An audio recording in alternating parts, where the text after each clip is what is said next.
Thanks for inviting us in. It's now 11 o'clock, and we begin this evening with a Southside community on edge. Neighbors point to too many people pointing guns. It's left their community riddled with bullet holes and crime scene tape. Tonight, our Ashton Hackman is in studio to show us how those living in this area are taking a stand by taking a walk. Ashton? Yeah, and Scott, the gunfire in this latest shooting lasted just seconds, but neighbors say their fears and frustrations have been building for months. Tonight, they took to those same streets looking for answers. A quiet neighborhood interrupted by gunfire. 3 times since May, and neighbors worry it's becoming the new normal. There's been 3 shootings, and every time it's getting worse. The shots fired last night left behind a trail of evidence. When the police put out the markers for the shell casings, I mean, there was one on the curb and there was 12 casings there. Police say the gunfire was directed at this home. Crime scene tape and bullet holes remain. Other bullets scattered into neighboring homes. One of them went through my house and into my bathroom, into my shower. I found a bullet in there, but I found about 100 of these laying in the road and in my yard. And I'm surprised nobody's got killed here. I'm really shocked with all the bullets that they fired off. That fear brought dozens of neighbors together Tuesday night, not to talk about moving away, but to talk about taking their neighborhood back. Can we confirm this is gang, or is this drugs, or is it both? I cannot, sir. IMPD was there to talk and to walk alongside neighbors, many just wanting answers. So we have 2 different detective groups working on these cases actively. Police say the investigation continues, but for neighbors here, the focus wasn't just solving shootings, it was preventing the next one. And they were trying to scare us, and there's a lot of people here, I think, that showed a lot of strength to show up, and that's what it takes. You know, if we're scared and we stay home, they win. Now tonight, Metro Police tell me that 3 people have been arrested as part of these incidents. A 4th person, who is a juvenile, was picked up on unrelated charges. Scott. All right, Ashton, thanks so much. The case of a mom charged with murder in the death of her young daughter returns to court in August. This after the judge declared a mistrial because of juror misconduct. Tony McClure is accused tonight of starving 5-year-old Kinsley Welty to death. Kinsley died back in April of 2024. McClure's trial started yesterday, but it came to an abrupt halt this afternoon. You see, a juror reportedly learned information about this case outside the courtroom and then discussed that with other jurors. One juror was dismissed, but the defense team argued other jurors failed to follow instructions, so the judge granted the mistrial. So now these proceedings will have to start all over again.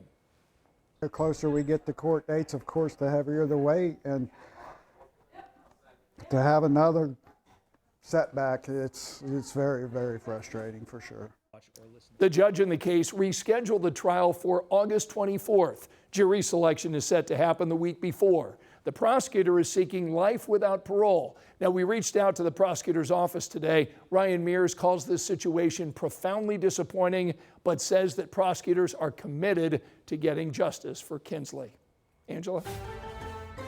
Scott, it is clear, it is mild. This is a live view in Hamilton County in Carmel. At this hour, temperatures are in the 60s. We have 65 in Indianapolis, 62 in Greencastle, Bloomington 61, along with Richmond. We're forecasting temperatures again tonight in the 50s, so a mild start early tomorrow. From there, we'll jump to 75 with some sunshine at noon and high temperatures tomorrow afternoon. A couple of degrees warmer than what we had today. That will mean the low 80s. Most of tomorrow is dry. However, this time tomorrow night, we'll be tracking the leading edge of a few storms. I'll have the local timeline in a few minutes. All right, we'll see you in a little bit, Angela. Thanks. Tonight, parents and voters got their first chance to ask questions about a referendum for Beech Grove City Schools. So this would replace the operating referendum that was approved back in 2020. District leaders have been telling us the money is critical, citing financial difficulties linked to changes in school funding and the new property tax law. So we talked to the superintendent about what this referendum would support. Everything related to transportation, all utilities, custodial maintenance, and all of our school safety services, including our school resource officers. So since we do not receive really any funding in our operations fund, the operating referendum allows for us to continue to stay in business. District leaders tell us if the referendum does not pass, they'd have to reduce the annual budget by $4 million, saying that could lead to cuts in transportation, staffing, and student programs. The next public meeting is set for July 28th. And Beech Grove is certainly not alone. Seems easier to count districts not planning a referendum than the ones that are. Tomorrow, we could add another one to this growing list. The Carmel Clay School Board will consider an operating referendum that would repeal and replace the district's 2 existing referendums. We're planning to be at that meeting and we'll keep you posted. Tonight at 11, rising utility costs are now raising red flags for Indiana lawmakers. The Indiana Utility Regulatory Commission just signed off on another AES rate hike. So according to the company, it means that customers using 1,000 kilowatts per month will pay less than $1 more on each bill beginning in July. Then in January, those bills will rise another $8.50. May not sound like much, but customers are telling us this all adds up. And combined with other living costs, it can become overwhelming. So that's why state lawmakers and Governor Braun tell us something has to be done. We're appealing it.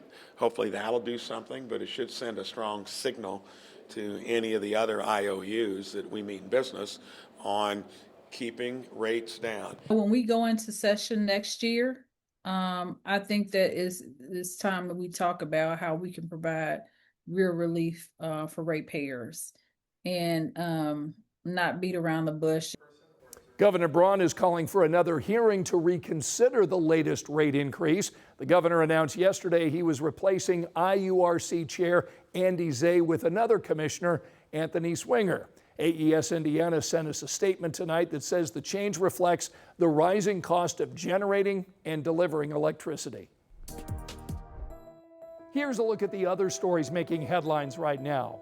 The driver suspected of hitting and killing a woman back in May just made his first court appearance. 24-year-old Jalen Donahue is charged with leaving the scene of an accident resulting in death and reckless homicide. The judge set bail at $20,000 with home detention. Firefighters are calling an apartment fire this afternoon intentional and ruling it arson. Investigators tell us 3 kids set the fire in an unlocked storage closet at the Villages at Mill Crossing. That's near 38th and Sherman. Now, according to the fire department, the kids used fireworks to start the fire. That fire damaged 12 apartments. We're told several residents were displaced. Thankfully, no one was hurt. Tonight, police in Lebanon are gearing up for a vote in November that will decide the future of the police department. This squad has outgrown their current home, a building that dates back to the 60s. So that's why police are asking voters to consider a property tax increase to fund a new station. On the ballot, voters will see an estimated cost of $52 million. City leaders tell us it will probably cost much less. If it's approved, work would begin next spring.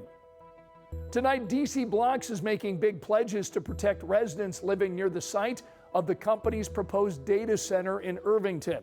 DC Blocks leaders are promising to pay 100% of utility costs, follow strict noise limits, hire union workers, and make investments in Warren Township. This property is the former Ford plant off South Kitley Avenue and Fintail Drive. We're talking 420,000 square feet and a $2.2 billion price tag. Tonight, there are new NCAA eligibility rules for Division I athletes. They allow 5 seasons of competition over a 5-year period. This move will all but eliminate waivers or redshirt years, with some exceptions. It all takes effect this fall. Remember, you can find all of our latest local stories streaming anytime. Just scan this QR code on your screen.